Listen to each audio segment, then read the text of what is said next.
함께 기도드리겠습니다. 하나님, 오늘도 주님과 시작하게 하심을 감사드립니다. 고요한 시간, 주님과 교제하는 일을 우선으로 여기는 삶이 되길 간절히 간구합니다. 번민이 채워지는 하루를 시작하기 전에 주님을 신뢰함이 먼저 채워지게 하옵소서.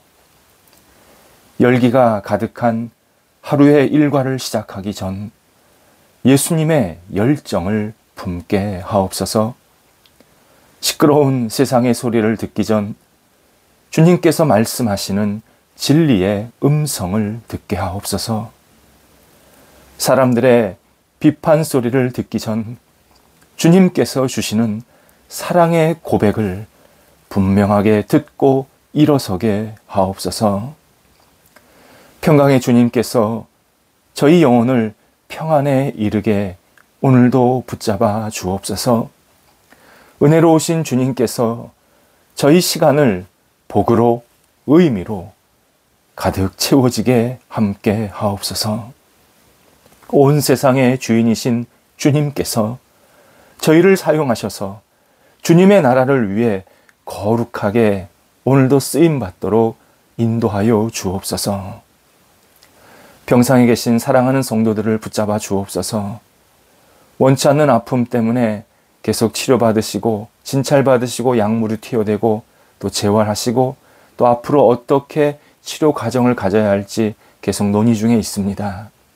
하나님 도우셔서 하나님의 평안과 위로의 손길이 임하여 주시고 회복과 능력으로 함께해 주셔서 다시 소성되게 하시고 하나님 주시는 힘으로 주님을 바라보며 힘차게 일어나는, 그리고 오늘도 용기와 그리고 하나님이 주시는 영적인 충만함이 나타나는 복된 날 되게 하옵소서. 어려운 시간이지만 오직 하나님과 함께 동행하는 시간 되게 하시고 주께 모든 것을 내어 맡기며 이 아픔의 시간을 넉넉히 이겨내시도록 함께 하옵소서. 수험생들을 붙잡아 주옵소서. 하나님, 공부할 때에 지혜가 모자르지 않게 하시고 열심을 가지고 앞을 향해 나아가도록 인도하여 주옵소서. 수업을 들을 때에 집중해서 잘 듣게 하시고 문제를 풀 때나 여러 가지 생각을 할 때에 하나님께서 선하게 잘 풀리도록 인도해 주시어서 하나하나 하나님의 도우심과 은혜로 제가 공부하고 있습니다 고백하는 우리 모든 수험생들 되게 하옵소서. 국가의 시험을 앞둔 사람들, 또 장래에 여러 가지 것을 준비하고 있는 우리 사람들이 있습니다. 도우소서. 하나님께서 여러 가지 역할들을 감당하기에 지금 준비하는 시간을 갖게 하셨사오니 앞을 향해 나아가게 하시고 주님 바라보게 하시고 주께서 주시는 열정과 비전을 가지고 오늘도 충실하게 맡겨진 역할들을 감당하며 내일을 준비하게 함께하여 주옵소서. 저희 이 땅의 청소년들을 위해서 기도드립니다. 하나님, 이 땅의 청소년들이 진정한 하나님의 뜻 안에서 소망을 가진 사람들이 되기를 원합니다. 절망하지 않고 낙심하지 않고 스스로 포기하지 않게 하시고 하나님을 바라보며 나를 선하게 이끄실 주님을 의지하면서 오늘도 힘차게 일어나게 하옵소서. 긍정적이게 하시고 열심히 있게 하시고 어떤 일을 해야 할지 지혜와 깨우침도 허락하여 주시어서 하나님이 주시는 그 움직임에 따라 계속 앞으로 나아가게 하시고 주의 뜻을 마음껏 펼쳐나갈 수 있는 복된 우리 청소년들 되도록 인도하여 주옵소서. 무엇보다도 예수 그리스도가 우리 청소년들의 영혼 속의 주인 되어 주시어서 주님 안에서 평생을 살아가는 복이 있게 하옵소서. 우리 성도들의 사업처, 일터, 직장이 있습니다. 오늘도 맡겨진 역할들을 감당할 때 은혜 가운데 잘 감당하게 하옵소서. 직장에서 모든 역할들 진실되게 감사한 마음으로 지혜롭게 잘 감당하게 하시고 일터에서 주의 주시는 능력으로 일할 때마다 열매가 오직 하나님의 은혜 가운데서 채워지도록 함께 하옵소서. 사업처에게 함께 하옵소서. 흥왕의 역사, 은혜의 역사가 오늘도 펼쳐지게 하시고 준비된 여러 가지 일들이 잘 진행되어서 하나님이 주시는 분복이 있게 하옵소서. 가게 속에도 함께 해주셔서 주님이 주시는 아름다운 사람들이 많이 나오게 하시고 만나게 하시고 그리고 만끽하며 돌아갈 수 있도록 하여 주셔서 물건과 그리고 음식과 또 다양한 물품들을 함께 공개하고 나누고 판매할 때에 모든 것들을 통하여서 하나님의 영광이 이루어지는 한 날이 되도록 인도하여 주시옵소서. 하나님, 우리 성도들 가운데 중요한 계획을 갖고 만남을 갖고 또 추진하고 결과를 기다리는 분들이 있습니다. 도우소서, 함께 하셔서 모든 과정 속에 섬세하게 인도하심에 하나님이 주시는 열매가 맺히게 하시고 그 계획들이 주님의 뜻에 합당한 것들이 되게 하시며 하나님 나라의 거룩한 쓰임받는 과정들, 계획들이 되도록 함께 하옵소서. 매매와 거래 때문에 계속 기도하고 있는 성도들도 있사오니 함께 하셔서 좋은 사람들 만나서 함께 매매하고 거래하게 하시고 일들을 통해서 하나님의 사랑과 은총을 경험하게 하시며 주의 섬세한 놀라우신 능력과 그리고 저를 오직 붙잡고 계시는 그 성령의 은혜를 경험할 수 있는 모든 과정들이 되도록 함께하여 주옵소서. 출타하신 분들 붙잡아 주셔서 다시 돌아올 때 건강하게 돌아오게 하시고 맡겨진 역할을 감당하면서 그곳에서 목적을 잘 이루게 하시고 하나님의 영광을 돌려드리는 시간들 될 수 있도록 모든 발걸음을 선하게 이끌어 주시옵소서. 우리 성도들 오늘도 기쁨 가득하게 하옵소서. 주님과 함께 동행하게 하시고 주께 아름답게 쓰임받는 날, 주님의 이름을 높여드리는 날, 예수 그리스도 안에서 진정한 감사가 있는 날 되게 하옵소서. 예수님의 이름으로 기도드립니다. 아멘. 오늘 우리에게 주시는 하나님의 말씀은 신약성경 마태복음 16장 18절에서 20절까지의 말씀입니다. 마태복음 16장 18절에서 20절까지의 말씀입니다. 살아계신 하나님의 말씀을 봉독합니다. 또 내가 내게 이르노니 너는 베드로라. 내가 이 반석 위에 내 교회를 세우리니 음부의 권세가 이기지 못하리라. 내가 천국 열쇠를 내게 주리니 내가 땅에서 무엇이든지 매면 하늘에서도 매일 것이요 내가 땅에서 무엇이든지 풀면 하늘에서도 풀리리라 하시고 이에 제자들에게 경고하사 자기가 그리스도인 것을 아무에게도 이르지 말라 하시니라. 아멘. 교회는 예수님께서 일하시고 가르치시고 하늘에서와 같이 땅에서도 주권적 통치를 세우시는 일에 통로가 되어야 합니다. 하지만 일부 사람들은 이 분명한 교회의 비전에 대해서 회의하거나 부정의 반응을 나타냅니다. 교회의 비전은 너무 높은 이상일 뿐만 아니라 도달 불가능한 일이고 가망 없는 비현실주의, 자화자찬이라고 평가합니다. 그동안 교회는 너무 많은 어리석음들을 보았고 너무 많이 실패했고 그리고 아직도 문제투성이라고 말하는, 그래서 정말 교회 문제를 얘기하다 보면 입 아프다고 그렇게 주장하기도 합니다. 그렇다면 예수님께서 오늘 본문 18절에서 베드로에게 하신 말씀, 내가 이 반석 위에 내 교회를 세우리니 음부의 권세가 이기지 못하리라. 이 말씀은 무슨 뜻일까요? 본문은 분명히 예수님은 교회를 통해서 일하시고 사역하시고 또 계속 주님의 뜻을 펼치신다고 분명히 약속하십니다. 교회는 절대 음부의 권세, 곧 잘못되게 인도하시지 않겠다고 분명하게 우리에게 알려주십니다. 그렇다면 사람들의 말이 옳은 것인가? 아니면 주님의 말씀이 진리인가? 본문의 의미를 생각해 보아야 합니다. 먼저 세상에서 잘못된 교회가 신문과 방송에 도배가 되고 교회의 잘못된 행동이 구구절절 나열되어도 세상에는 하나님께서 주신 역할에 충실하고 하나님께 집중하는 교회가 훨씬 많습니다. 그리고 지금도 계속 신실한 교회들이 하나 둘씩 세워지고 있습니다. 그렇지 않았다면 벌써 세상은 끝장났습니다. 세상은 문 닫았습니다. 교회가 잘못하는데 왜 세상이 문을 닫느냐, 이렇게 반문하는 사람도 있습니다.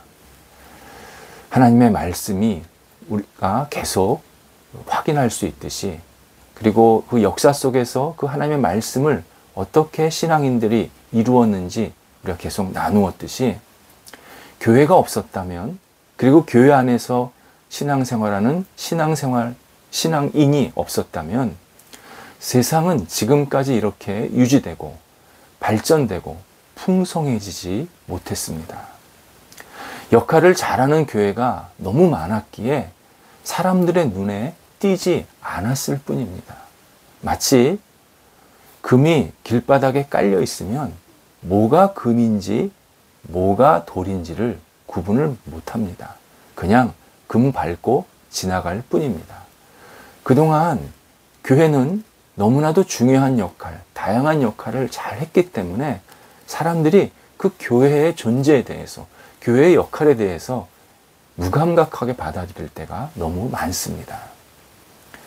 사탄의 계략인 것을 우리가 너무 잘 알듯이 세상은 교회 잘못하는 일에만 눈을 붉히고 있고 이상한 교회, 나쁜 교회만 부각하려 합니다.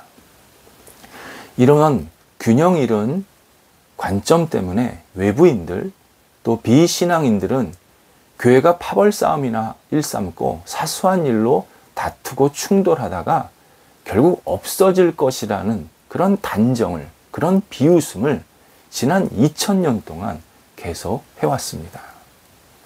세상의 관점은 확실히 분리수거하는 날에 한쪽 구석에 수북히 쌓인 분리수거품만을 보면서 아이 지저분해 라고 말하는 것과 똑같습니다. 사실 평소 때는 굉장히 깨끗하고 청소가 잘 돼 있습니다. 오히려 그런 물품들을 내놨다는 것은 더 깨끗하게 사용하겠다라는 뜻입니다. 교회는 부족하지만 그럼에도 불구하고 교회는 끊임없이 세상에서 소망 있는 역할을 계속 감당하고 있습니다. 중요한 것, 그리스도인과 교회는 절대로 이러한 조롱하는 사람과 한 팀이 되어서는 안 됩니다. 교회 그리고 신앙인이 스스로 자괴감을 느끼고 절망하면 안 됩니다. 그것은 정말 우리가 신앙생활을 잘못하고 있다라는 증거입니다. 그 흔히 악화가 양화를 구축한다는 말을 우리가 그대로 그냥 적용시키는 겁니다. 많은 교회는 하나님을 잘 믿고 따르려 하고 있습니다. 이 사실을 잊지 말고 나 스스로도 복된 교회에서 신실한 신앙인으로 살아야 합니다. 두 번째는 과거나 지금이나 예수님은 용서와 회복을 통해서 일하십니다. 본문에서 예수님은 베드로에게 말씀하신 것, 이 반석 위에 내 교회를 세운다 말씀하십니다. 이 반석 위에란 바로 앞에서 베드로가 고백한 예수님은 그리스도시요 살아계신 하나님의 아들이십니다 라는 이 신앙 고백 위에 교회를 세우시겠다 약속을 하십니다. 하지만 얼마 후에 베드로는 정말 있을 수 없는 파렴치한 행동으로 예수님을 배반합니다. 그런데 예수님의 태도가 중요하십니다. 이후 베드로를 만나서 다시 대화하시고 대하시는 이 모든 모습들을 보면 너무나도 따뜻하고 한결같으십니다. 이것은 예수님이 교회를 어떻게 대하시는지 알려주시는 장엄한 행동입니다. 예수님은 교회를 사랑하고 신뢰하십니다. 교회 완벽한 사람들의 모임 아닙니다. 교회는 용서받는 죄인들이 갚을 수 없는 사랑의 빛에 응답하고자 성령의 인도하심으로 예수님의 나라를 위해 모인 모임입니다. 내가 그런 위대한 일을 할 자격이 없음을 너무나도 잘 알면서도 함께 모인 모임입니다. 예수님께서 그렇게 모이게 하신 겁니다. 오히려 우리가 특별한 존재라고 여기면서 스스로 세상의 유혹과 위험에서 얼마든지 예외가 될 수 있다, 우리는 벗어날 수 있다 생각할 때 교회는 위기가 찾아왔습니다. 교회를 괴롭힌 아주 고질적인 병이 하나 있는데 낭만적 승리주의였습니다. 우리는 구별받았고 사명을 받았고 구원에 관한 일을 감당한다라는 이유로 스스로 행한 잘못들을 아주 사소한 것으로 여기고 죄와 위협으로부터 우리는 아무렇지도 않다, 우리는 얼마든지 보호받을 수 있고 그런 것은 우리에게 아무 일도 되지 않는다라고 스스로 생각할 때 교회는 계속 망가지고 무너졌습니다. 교회는 예수 그리스도의 사랑과 용서를 받은 사람들의 모임입니다. 교회는 죄가 가득한 사람들이 모인 은혜의 모임입니다. 교회는 끊임없이 구원자이신 주님이 주시는 회복과 치유가 일어나야 합니다. 끊임없이 일어나야 합니다. 이것이 거룩한 교회의 본질입니다. 의인들이 모여서 세운 모임이 교회가 아니라 부족하고 부끄러운 죄인들이 예수님께서 우리를 사랑하셔서 모이게 하신 모임이 교회다. 이 사실을 잊지 말고 우리는 끊임없이 교회를 통해서 구원과 회복과 용서를 계속 같이 경험해야 합니다. 세 번째, 그래서 예수 그리스도는 반드시 교회를 통해서 사역하십니다. 일부 사람들은 교회를 제쳐놓고 예수님이 직접 세상에서 사람들에게 일하신다, 그렇게 가르치기도 합니다. 매우 잘못된 가르침입니다. 이는 마치 부모 없이 아이를 낳고 양육할 수 있다, 이런 말과 똑같습니다. 교회를 통해 새로운 신자들이 생기고 양육되고 있습니다. 교회를 통해 예배가 드려지고 찬양하며 기도가 진행이 됩니다. 교회를 통해 하나님은 새로운 일을 행하시고 새로운 주인이심을 세상 속에 선포하십니다. 하나님이 세상의 주인이시고 세상의 구원자라는 것을 선포하는 모임, 기관은 교회밖에 없습니다. 어디 가서도 하나님이 세상의 주인이십니다, 이런 말을 들을 수가 없습니다. 교회에 묻혀서 허우적거리는 것도 잘못이지만 교회를 거부하고 도외시하려는 것은 더 큰 잘못입니다. 교회를 무시하려는 주장은 모더니즘 또 포스트 모더니즘이라는 지난 300년 정도 되는 이 기간 동안에 사람들에게 계속 잘못된 관점을 부추겼던 결과였습니다. 하나님은 어디나 계시다. 교회만 계신 거 아니다. 교회만 있지 않다. 교회를 벗어나라. 오히려 하나님은 세상에서 직접 일을 하신다. 세상이 개방적이고 자유를 드높이고 민주적 사회를 위해서 계속 하나님은 진보의 길을 걷게 하신다. 사람들을 그렇게 독려하신다. 이렇게 사람들을 계속 부추기고 있는 사람들이 있습니다. 뿐만 아니라 사람들은 21세기를 사는 사람, 21세기를 사는 우리라는 말을 아주 아무렇지 않게 하게 됩니다. 근데 이 말의 의미 속에는 해가 바뀌면, 시간이 지나면 우리의 죄는 조금씩 줄어들고 우리의 영적인 태도나 마음도 더 성숙하게 되고, 당연히 세상 속에서 이 발전에서 우리도, 우리의 인성도, 우리의 어떤 생각도, 우리의 어떤 가치관도 계속 발전될 것이라는 아주 미묘한 유혹의 말이 들어 있습니다. 여기에 최근 코로나는 하나님은 교회만 있지 않다라는 사실을 기정사실로 만들어 버렸습니다. 근데 이제는 이 말이 더 변질이 됐습니다. 확산이 됐습니다. 하나님은 교회 빼고 다 계시다. 이렇게 주장하는 사람들도 계속 생겨나고 있습니다. 더는 교회에 모이지 않아도 된다. 더는 교회는 세상에 불필요하다. 필요한 것은 여기저기 산지에 있는 온라인으로 다양한 내용을 충전해라. 교회에서 하는 일, 세상에서 하는 일들 너무 많다. 세상 조직에서 하는 일들 그거 따라가면 된다. 이렇게 교회를 자꾸 뒤로 물리치고 세상의 다양한 조직들이나 일들을 부각시키려는 모습들이 있습니다. 하나님이 교회에 계시지 않으면 세상에는 더더욱이 계실 수가 없습니다. 하나님을 높이고 인정하는 교회에 안 계신다고 하면 도대체 하나님이 어디 계시겠습니까? 당신을 무시하고 거부하고 비난하고 비판하는 세상에 하나님께서 집을 장만하시면서 거기에 거주하시겠습니까? 하나님은 온 세상의 주인이십니다.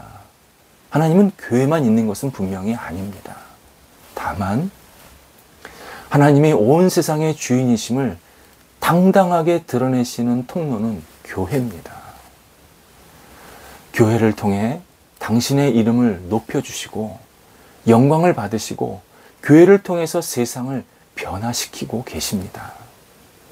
신앙인은 교회에서만 복음을 들을 수 있습니다. 교회에서만 지혜와 용기를 얻고 다시 세상에 나가서 세상을 변화시킬 수 있는 거룩한 역할을 감당할 수 있습니다. 어느 자리에 가서도 교회에서 들을 수 있는 은혜와 복음과 사랑의 그 진리의 말씀을 들을 수가 없습니다. 우리는 신앙인의 모임, 증인의 모임은 교회를 소중히 여겨야 합니다. 그리고 다시 교회를 통해서 주님의 뜻을 이루는 일들을 계속 해 나가야 합니다. 교회는 우리의 소중한 신앙의 터전이고 자산이고 예수님께서 당신의 십자가를 가지고 우리에게 베푸신 은혜의 모임입니다. 증인들의 모임 안에 같이 있으면서 하나님의 영광을 드리는 사람들이 되어야 합니다. 오직 이 교회 안에서 교회를 통해서 교회를 넘어서 계속 하나님의 영광을 우리가 돌려드릴 때 그때 교회는 더욱 빛이 나고 이 교회 속에서 하나님의 이름이 더 많은 사람들에게 드러나게 될 것입니다. 기도하겠습니다. 하나님께서 저희들을 사랑하셔서 교회에 나오게 하시고 교회 속에서 진리의 말씀을 듣게 하시고 이 땅을 어떻게 살아가야 할지 지혜와 능력 베풀어 주신 것 감사합니다. 교회를 소중히 여기게 하시고 주는 그리스도시요 살아계신 하나님의 아들이십니다라는 이 고백에 세워진 하나님의 교회, 예수 그리스도의 교회, 성령의 교회를 우리가 마지막 순간까지 붙잡고 하나님께 아름답게 드리며 함께 모여서 기쁨의 교제가 넘쳐나는 하나님의 사람들의 모임이 되도록 인도하여 주옵소서.